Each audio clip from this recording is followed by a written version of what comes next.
keep striving for this religion that we preach. Keep pushing, for nothing's ever out of reach. Because the time we keep on driving, it's on that much we go. The time we keep on fighting, and these colors I wear will be sold through the skins of my soul.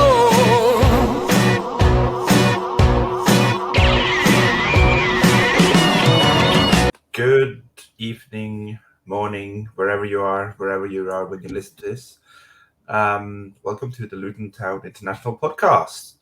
Today I'm doing the lead, so all complaints could be sent to Gavin for his shitty internet. Joined me today, as usual, Nick and Gav. We're just gonna jump right into it. I'd like to say it's actually been it's been a couple of weeks gap because Gav's been busy meeting random strangers on the internet for some. I don't know what site he's looking at, Grind or something like that, just to see. Can I get this random man on the internet to speak? It's just really, really quite bizarre. So, someone's jealous, Alex. Someone's very, very jealous. In Gav's, I can send you the website if you want to, Nick. but in Gav's defense, he has to put up with us every week, so I can understand. Did you just defend Gav? Yeah, well, I can understand why he likes to experiment with other men. That's okay. I always come back to you two, don't I? That's the record. Gav does not experiment with us.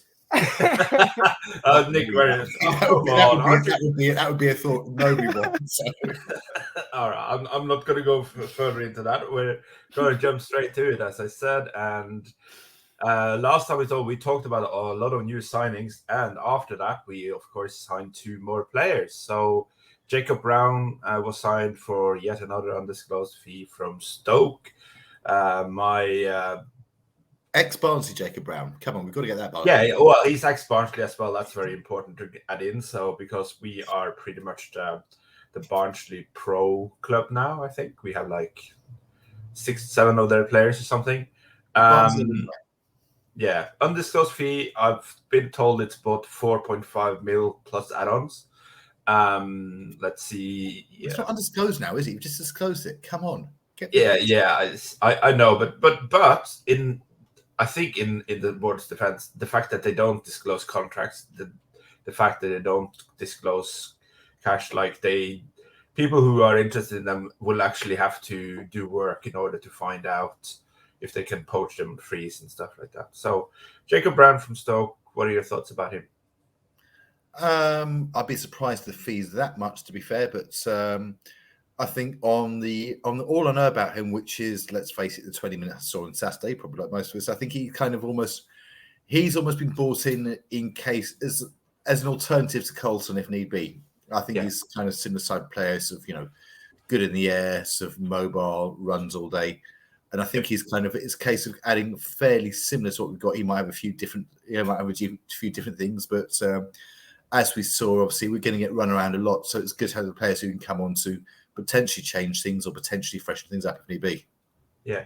In fairness, though, he did come on for Elijah at the Bayo, so that was an interesting turn of events.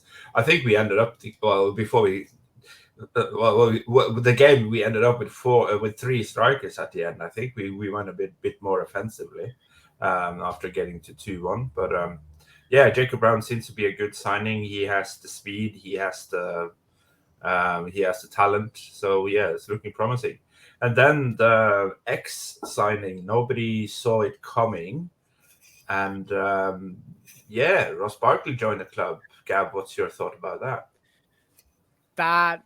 That was the best birthday present ever. He signed on my birthday. That was the best birthday present ever.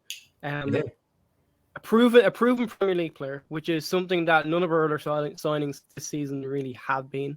Let's face it. Nakamba's played at that level, but I don't know if you can say proven after 1, maybe 2 years. Fantastic signing if we can get him fit, if we can get him onto the pitch. Was extremely surprised not to see him in the squad for Saturday's game, so I can only assume that I haven't read anything yet to say he is injured or he's not up to match fitness, but I would assume it's that. The other thing I was thinking then is we're bringing in all these midfielders. Where we're going to play them. We play with midfield 3, and it's right now it's a case of we have an overload in that 3. Now I know that from what I've read and what I've seen, Edwards seemed to indicate that if we hadn't gone up this season, he would have changed the way we play.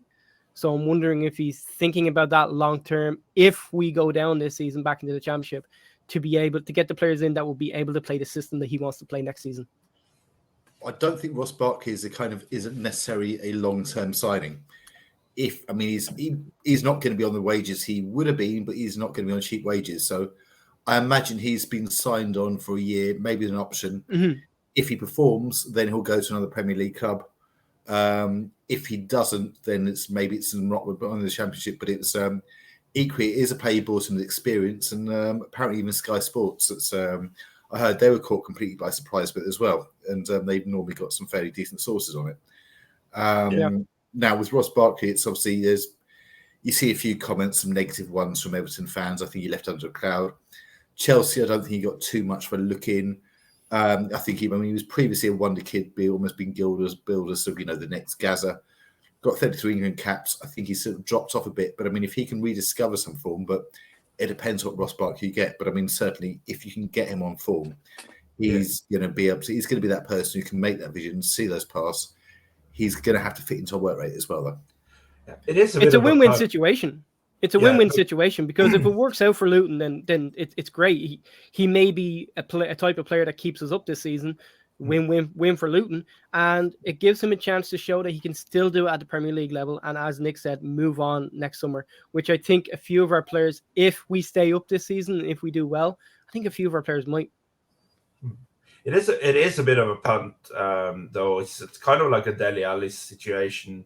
Although Barkley's a bit older, he kind of disappeared out of Premier League and played over in France for a year. Got about 20 games for Nice, I think it was. Yeah, he didn't do too badly. So in a way, you can see the win-win situation in this. He gets to get back in the Premier League, but they kept it under wraps. If you see some of the photos, you actually seen photos of him even back in Slovenia. So he's been training with us, and I'm pretty sure he has at least part of a pre-season under his belt with the club as well. So promising signing. Let's hope he gets fit and can stay on.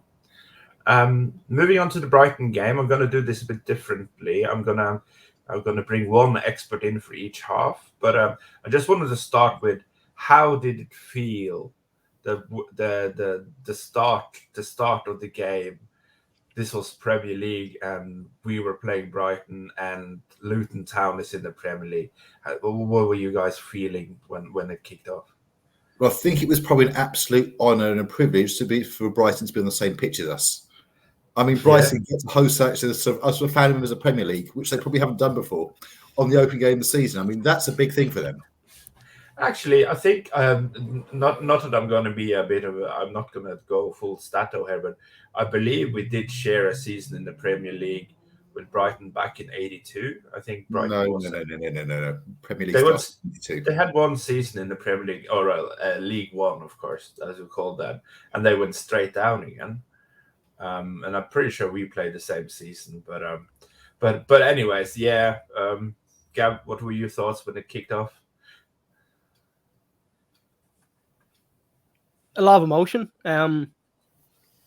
I think I talked about this, that when we won the playoff final, there was a certain amount of emotion knowing that we were going to be in the Premier League.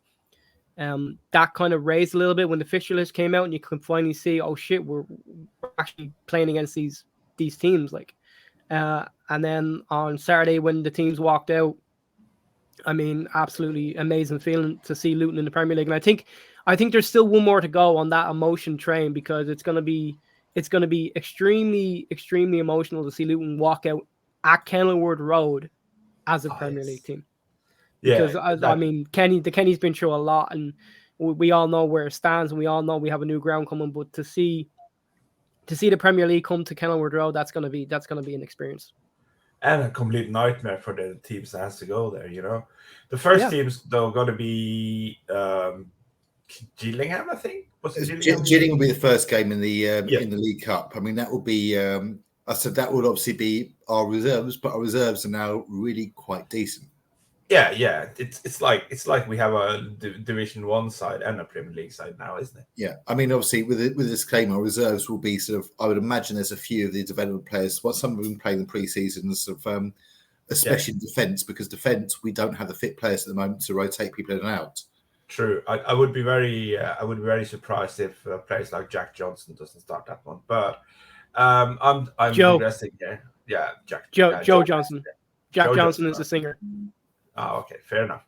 I'm glad you. What professionalism? Yeah, well, you two be saying professional. Come on, I was gonna brag about how amazing we got a youngster playing for us. But anyways, So first half kicked off.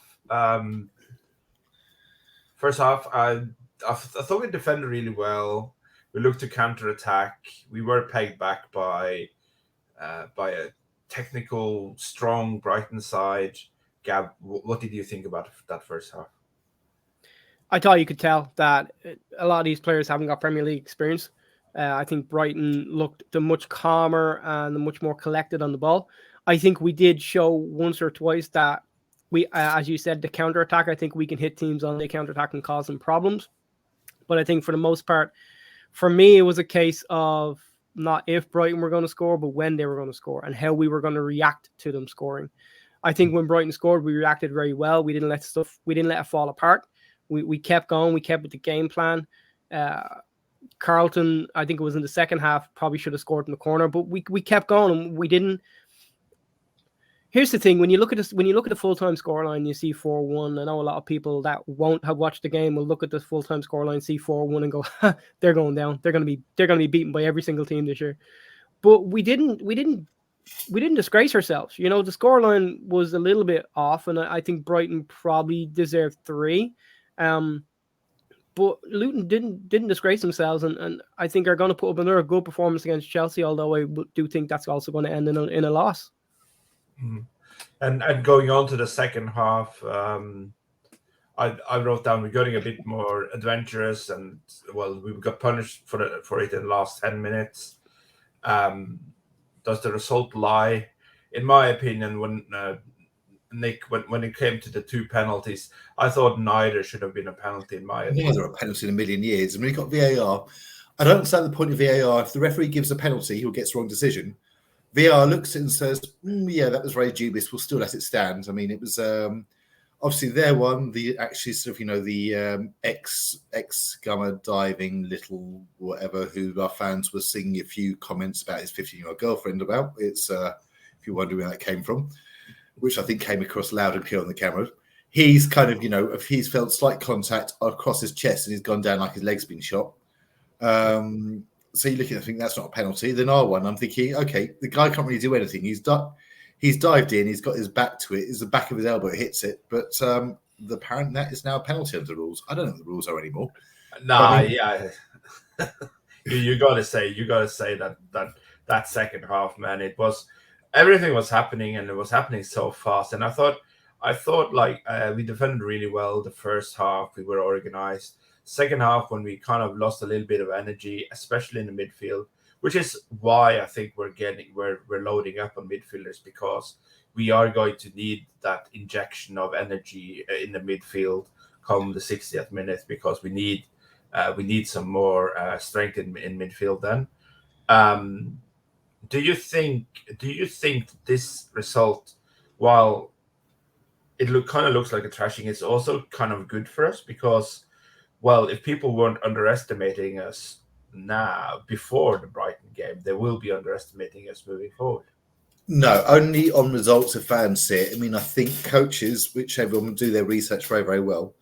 I mean, I'd say on the game overall, just go on the underestimating or not. We knew Brighton were going to have a lot of the ball. I mean, last season, lots of side had lots of the ball. We knew Brighton can move very, very well, but for the most part, until obviously the final 10 minutes when we're sort of chasing the game, we did defend very, very well. And I think that is going to be seeing a lot of it. So absorb attacks, try and stuff them out, then hit on the counter attacks and see what we can do. So we know same as last season. We know we're not necessarily going to out-chance the opposition, but we know we will defend, especially as people get to grips with it. A little bit more. So I don't think it's necessarily an issue. I don't think it's necessarily the naivety. I mean, there a couple of silly areas that really should have been cut out. Like first one, Bell should have got closer to his marker because, I mean, a cross comes in. I don't care if it's Premier League or League Two.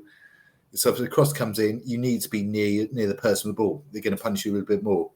But then we went almost straight up the other end and almost straight scored again. But Carlton was a bit unlucky with that. Second half, I said we're still probing. We're still they're still creating chances. They could have had more. We could have quite easily equalised. And obviously we got it to 2-1. And then, we switched off at 3-1. And then the fourth is absolutely academic. It's the 90th minute. I don't think people are going to be underestimating this because they will think, right, this is Luton. This is their strengths. They'll defend. They're physical and everything else. And I think, again, that doesn't necessarily change the Premier League. Our players might their players are going to be technical. Ours will actually still be able to work hard. And I think everybody needs to buy into that squad ethos. Obviously, I know Gav mentioned about Chelsea. Yes, Chelsea away have just signed a player for 110 million quid, which is about more than 5 times the entire cost of our squad.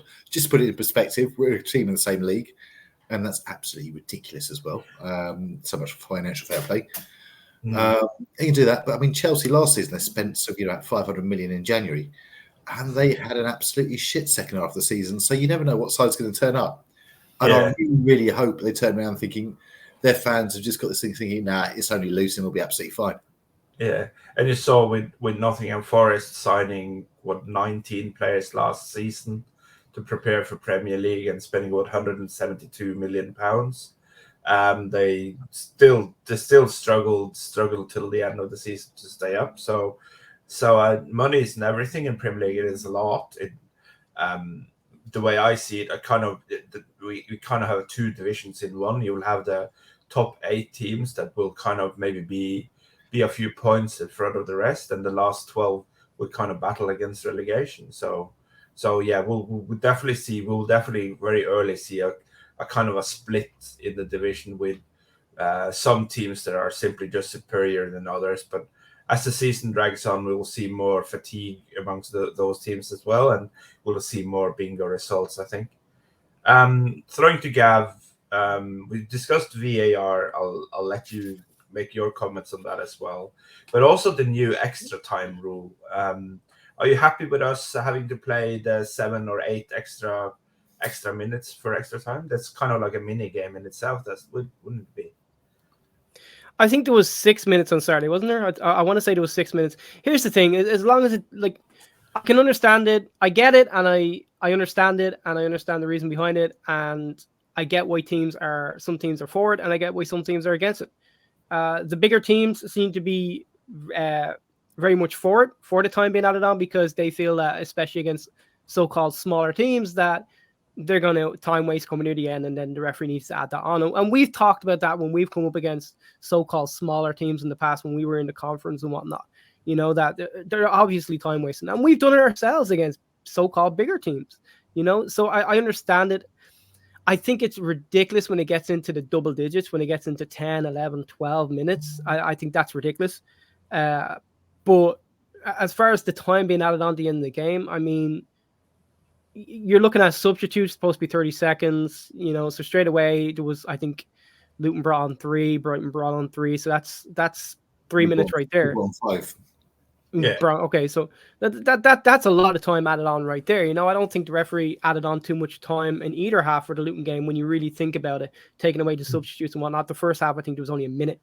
So that hasn't grinded my gears yet as much as VAR has.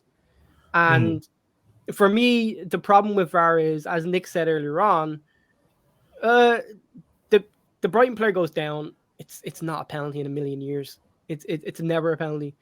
And I think, Nick, you kind of went over this in the group chat.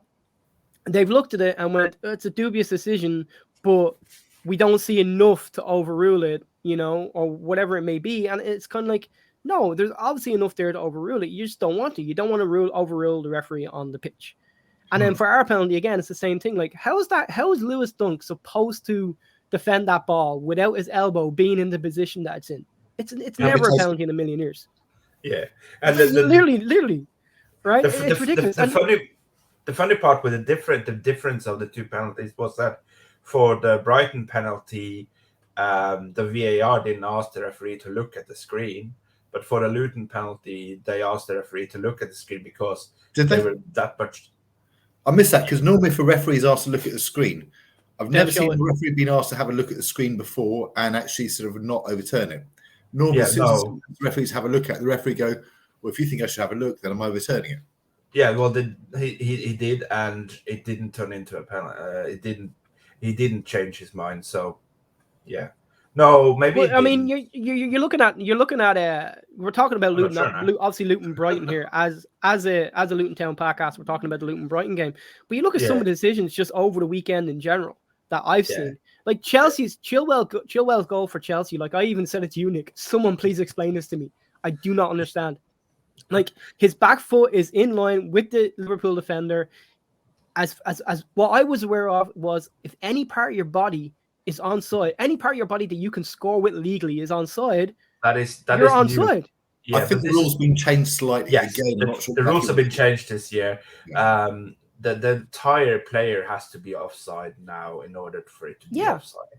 So the entire player wasn't offside. Well, that's you know, and it was. I can't explain it. And then obviously, I think a more obvious one to speak about, and this one really surprised me, was the I think you mentioned the sort of the Wolves Man United one. The Man United keeps come out basically committed. Sort of, he looks like he's trying to have sex with a Wolves player. If you look at the sort of slow mo onto it, and the referee says, "Oh, no, nothing to see here." Then apologises for after.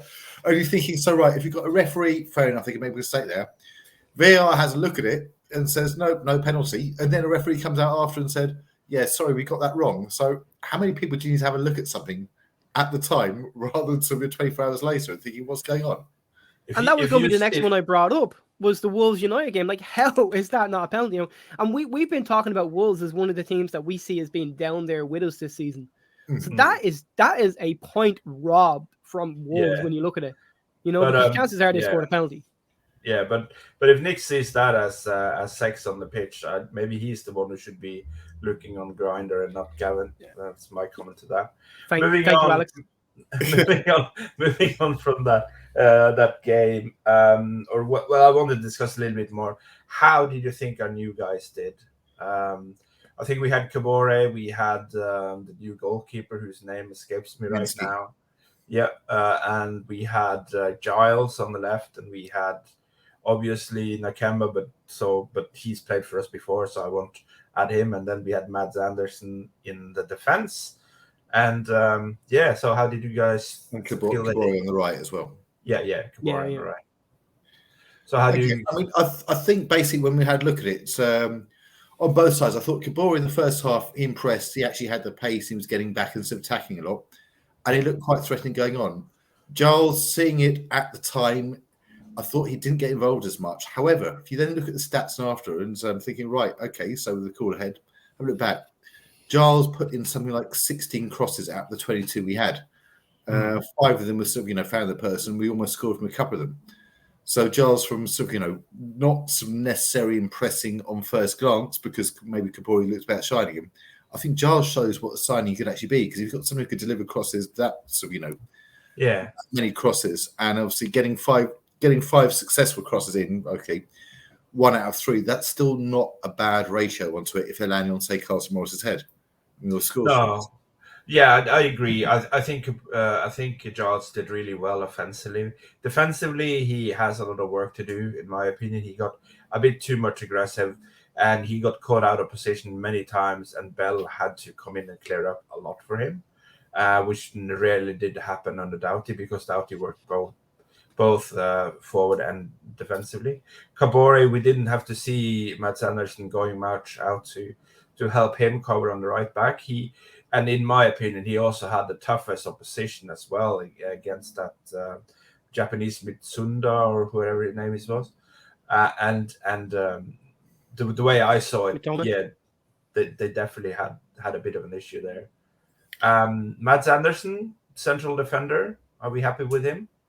Scandinavian footballers, they're always suspects, aren't they? When they play for Leeds, we know that. Yeah. I thought he was perfectly fine.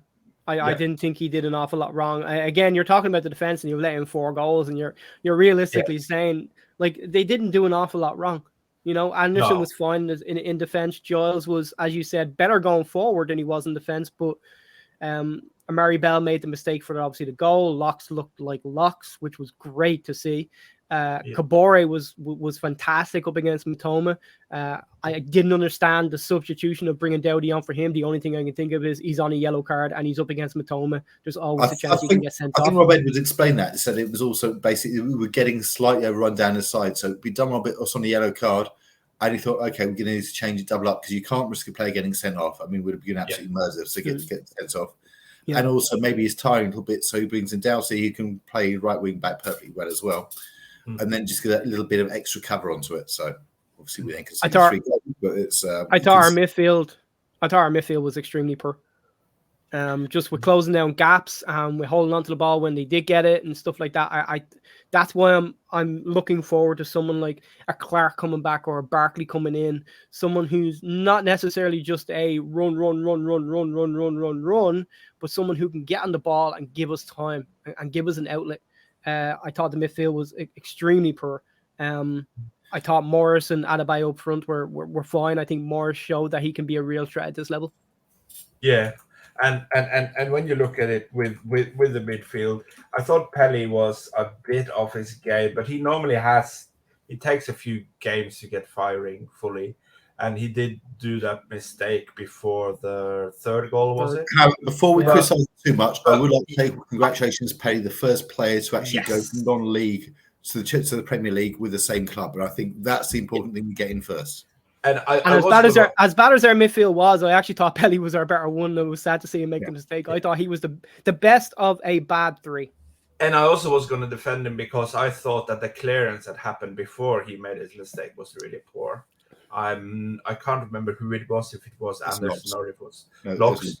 Yeah, I thought his clearance was really poor, and in my opinion, that error wouldn't have happened if that clearance had been better. So it was a couple of errors. Yeah, it was 2 errors in one go, and you definitely can't do 2 errors against the Premier League side. That's something we learned of the Brighton game, and I think overall, and also we forgot to mention Kaminski. I thought Kaminski did really well to have let in 4 goals. I thought he had that strength and that presence that we didn't have under Howard. Horvath. Horvath was more like hiding on his line and wasn't as commanding as a presence as Kaminski is. And I thought he did a lot better. And I felt safe. I felt like we had a safe goalkeeper for the first time since Mark Tyler was in goal for us. I think Horvath was actually relatively safe apart from a couple of areas, but I don't think he was actually really going to make the spectacular saves. Kaminski made a couple of very, very good saves, and also Kaminski came very, very close to taking that penalty. Yeah. Which Horvath near a penalty. Oh yeah, he almost had his hand on it, so we're just talking about millimeters, and So I definitely thought that. What's interesting in the goalkeeping position, we're on that, is obviously if Tim Krul comes in. I mean, I know there's been speaking at others. I mean, Tim Krul was kind of second choice at Norwich at the moment, but whether deserves he so or not, I don't know. But we've actually got 2 players coming in who neither are going to want to be a number 2. Yeah, I think we've actually gone for the approach of let's bring in 2 number 1 goalkeepers and compete, because I think it's sensible as well, because you've got some Premier League as well. You've got some Premier League experience in Krul. And secondly, I said, if we do go through a bad run, it's and he plays like December, looking nightmares fixture-wise, you might want to be able to take a keeper out the firing line, because if a keeper does make a mistake, it can be a confidence thing. They can bounce back from it. If it's 2 mistakes, sometimes it's best to take them out the firing line. So you want someone capable of coming in. In good professional Luton Town International podcast style, I've of course left out the midfielder that had his debut. Tai Chong made his debut for us as well. Midfield. I thought it was good going forward, but again, he wasn't that good covering defensively. He definitely has to find his feet quite quickly in the Premier League in order to remain in the starting 11, the way I see it. What did you guys think about Chong in his debut? Awful. Straight in. Straight in, yeah. Awful. Yeah, you're not pulling any punches, eh? Well, just 2 minutes ago, I said that the midfield was terrible, and Pelly was the best of a bad three. I think Chong was probably the worst of the three. Great skill, has some really nice touches on the ball.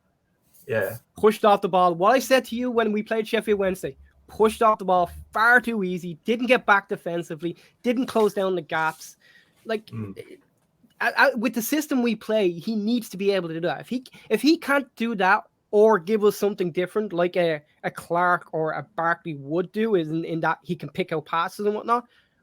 What is he going to give us? What realistically is he giving us that Pelly doesn't give us? I think on Saturday we had two midfielders, Nakamba obviously behind them, who gave us far too much of the same thing. We're going to run. We're going to try pressure people, but we're not going to do. I think it's going to be difficult against Brighton. We're not going to really create anything. I mean, I think against Brighton it's going to be difficult. I mean, Brighton obviously is sort of, they're very, very good passing side. I think we've seen it. So it might be seen slightly too harsh. Chong, I think he actually showed a couple of good passes of, going forward. Defensively, obviously, he's not getting any. But I mean, it's a step up for everybody. I mean, he was playing for Birmingham, for God's sake, last season. So it was, a different style of playing. So I think you can turn it on. I think if he's having one of those games, he can get it. He can potentially, not quite run the game in the Premier League, but come up with those passes. I don't think it'd have been starting if Jordan Clark had been fit, which it wasn't going to be, but he's the next one to come in. So you'd say almost, if you have a look at the midfield positions, you'd say maybe it's, you've got Clark, Chong, and possibly Ross Barkley. They're almost competing for that one more advanced position. Yeah. Fair enough. I don't think Clark. I think if Clark had started on Saturday, I think it would have been very much a thank you for getting us up. I rate Clark very, very highly. I think he should be in the team. But just from what we've seen in the preseason, I think if Edwards is going to play him, I think he wants to play him deeper and have him get on the ball so we can pick out those passes into the channels to get the likes of Kabore further forward, to get Giles, to get Dowdy further forward, to get Ogbene further forward, Morris, Adebayo, Brown, to get them players further forward the pitch. I think he's looking to play him deeper. I don't think he's looking to play him that far forward. But all in all, if we can sum it up, we obviously have a lot of improving to do in order to be competitive in the Premier League. We are looking to do some signings. We are looking to work on the pitch. Are we happy with getting that extra week of practice before we have to play Chelsea? Or no? Gav's shaking his head. I'm disagreeing with that. Well, I mean, obviously, it's as far as the new ground stuff goes on the development. I think that was probably a sensible thing to call it off anyway. I know Burnley were probably quite happy to call it off because they said, right, they don't want to come against us. First home game, all guns blazing, be a difficult one, especially as they'd be relegation rivals. But equally, if there's a couple of injuries, it does get people back in and gives us time for a couple more signings, better than some of the later ones. It's not happy or not. I mean, I'd rather have a game than not, but equally, I didn't really want to switch the things and have another away thing. Because having 3 away games to start with would be a tough go in the Premier League. Whereas if you've got as it does mean the first home game though is going to be under the lights on Sky against West Ham. Obviously, we've got some West Ham connections, and everyone knows what the Kenny can be like under the lights. And it's going to be the atmosphere on that. It will be absolutely incredible. I think Burnley are very much beatable right now. Most teams are beginning to see. So it's difficult to judge them on that. No, I'm not judging them on that. I just think at the start of the season, most teams are probably they're still even though you've had a preseason, you're still finding out your best 11 tactically, including us. I think we could have done a number on them at the Kenny, which I think would have given us it would have given us something to look to build on going into a Chelsea game. Right now, I think there's too long between now and the Chelsea game. We're just going to be thinking about the Chelsea game constantly, and I think the Chelsea game could be a bad one first. I really do. I'm trying to be positive, but I really think the Chelsea game could be a bad one first, which then puts us at going into the month of September with no points whatsoever. I would have much preferred to play the Burnley game and had 3 points on the board. If we'd have got the 3 points, but if we played lost, that I'm positive about. Oh yeah, Well- now you're positive about it because we're not playing, so you can't be proved wrong. That doesn't work like that. So other than being an armchair expert guy, what else do you do now? I'm gonna leave it there. I think we've covered everything. We have some improvement to do, and hopefully on our next podcast we'll be able to talk about some of that improvement. Thank you so much, Gavin, and thank you so much, Nick, for joining the podcast. And looking forward to talk to you again next time.